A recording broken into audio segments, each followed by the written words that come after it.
Video, what's going on? Here we are, we're at the lake. We're going to do a little talk about. We're going to talk about haggling and how to get deals and not get deals. How proper etiquette should be or could be. Just kind of, I don't know, just talking about it, I guess. So here we go, let's get into the video. Where do we want to start with this? So when you set up at a flea market, you're going to deal with a multitude of transactions. This conversation is going to go in a circle, obviously, because that's the way that this conversation always goes.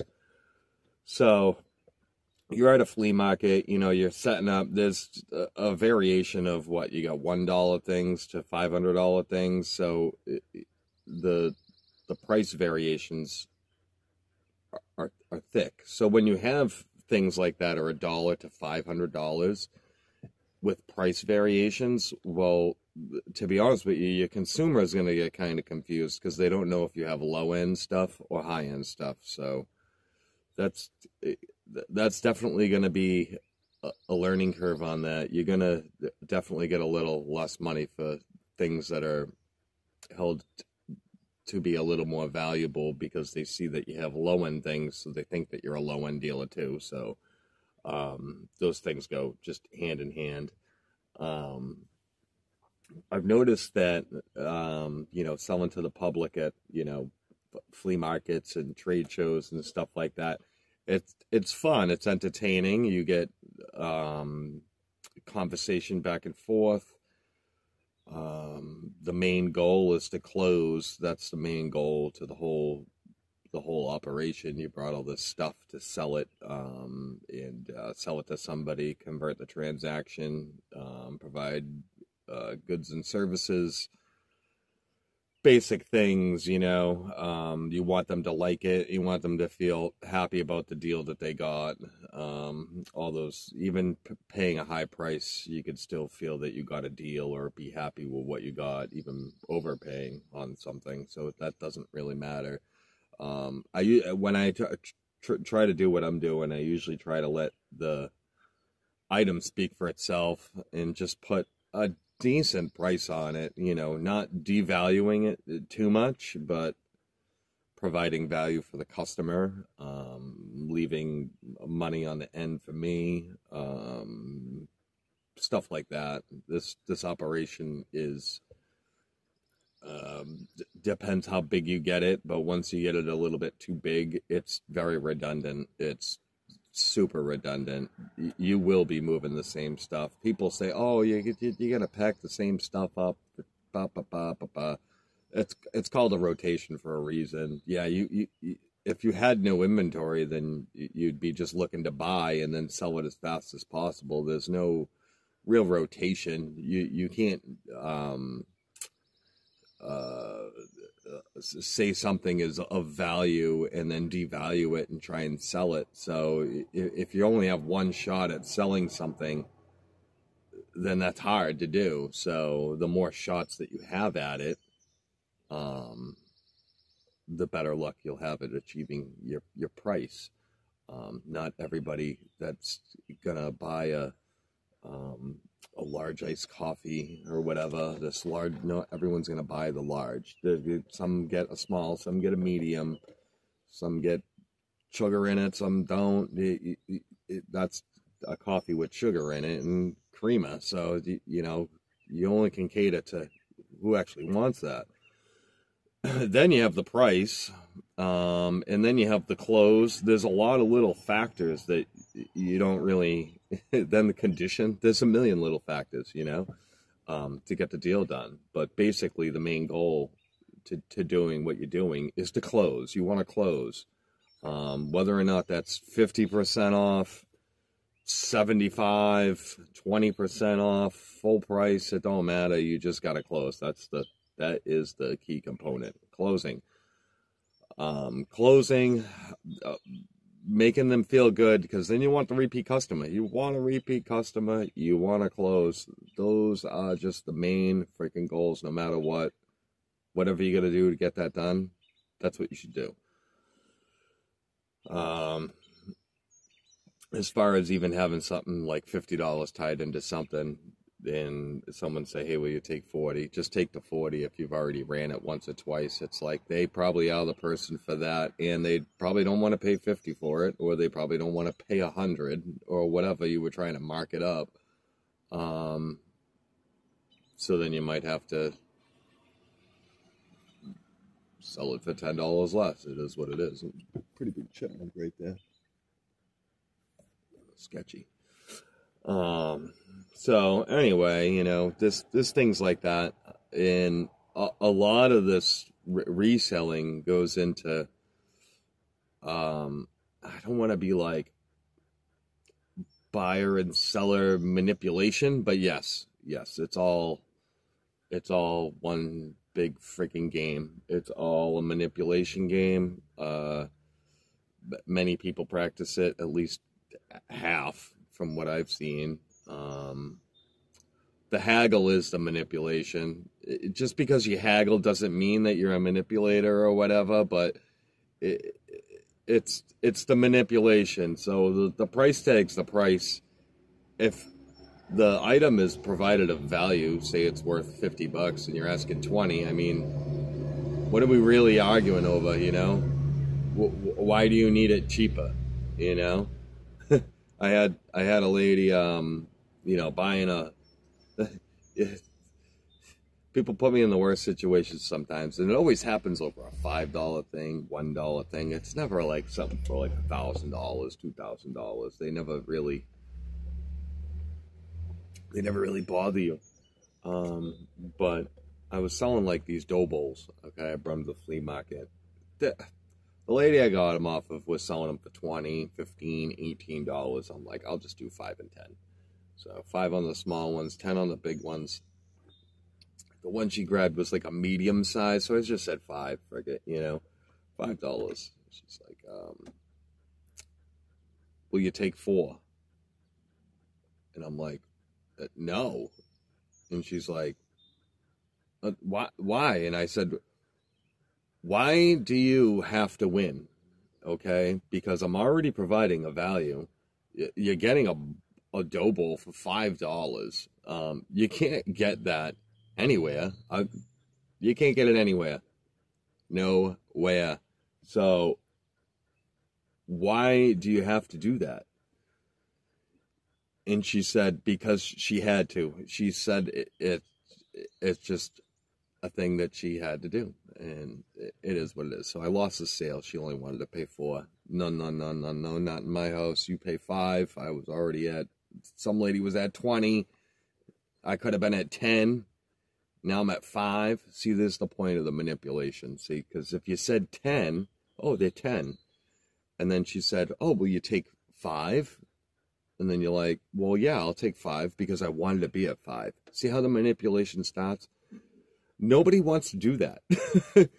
Nobody wants to do that. Only a car dealer wants to do that, all right? Because they're just trained and ingrained. The flea market guy, he's not interested in doing rigmarole like that. That's just, it's stupid. It's literally stupid. So if it's $5 and it's a value and you like it, you should just buy it. There should be nothing stopping you. Out of principles to the haggle, I gave you the no. You tried and then you failed, so you should just buy it anyway. I don't know. People are weird. People are weird. These interactions are some of the most weirdest things that I have ever seen, okay? It's some of the most weirdest behavior is this market. It's friggin' weird. Only because of the implementation of the haggle. I like the haggle. I love the haggle. Haggling's fun. I like paying full price too. I have no problem paying full price. Someone wants 200 for something worth 500. Sure, I'll give you 200. Whatever. I'll take if I like it. I'll take a chance on it. Yeah, I'm gonna smoke. I'll take a chance on it. That's cool. But I don't know. I just think that's kind of weird. So I can't stop the video because we have no editing skills right now. So we'll just continue to let it run and ramble and smoke. It is what it is. This is one of those videos that it is what it is, and it is what it will be. So, yeah, haggling, it gets complicated. And the sales, even eBay sales, near flaky. You list something for $400, it's worth $350 on a good day. And you have to do that because within an hour you're going to have an offer trying to be sent out, and it's like, you want me to send an offer out to something that I literally listed an hour ago for literally the highest price, and then you just want me to tank the price in an hour? It makes no sense. It makes no sense in this market of what we do. You can't even hold strong on anything. Nothing. It's got to be fucking George Washington's signature to be able to hold strong. And even that, if you listed it in an hour, eBay would be begging you to send an offer out on it to get it sold. It's fucking ridiculous. So anyway, on that, but a lot of each avenue of selling is like that. It's just weird.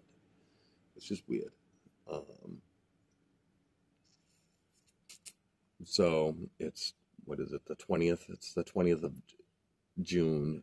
We got the second Brimfield show for 2024 coming. That's on July 9th to the 14th. So, I mean, I had to have had freaking 1,000 transactions, maybe more, maybe 2,000 transactions for 7 days. That's a lot of freaking transactions. And I probably had 2,000 to 3,000 attempts of a transaction with no close. And that just wears you out. It wears you right out. Closing, it gets the high going on the selling. The stuff moves faster when you're selling. If you're not selling, your mood just becomes dismal. Is that the word? I don't know what the word is, but it's like you couldn't sell a dollar item right now. If you brought $50,000 to a friggin' field and try and sell it on the street, and you can't swing a dollar in, I don't know, 10 minutes, that would be a real bad situation. That would make my nerves be nerved. Oh, I got the trash man deciding to park next to me in a freaking very peaceful area with birds. I'm just trying to hang out. I got this freaking guy. Look at this guy. Sure, welcome to the party, pal. We're in the video now. Friggin'.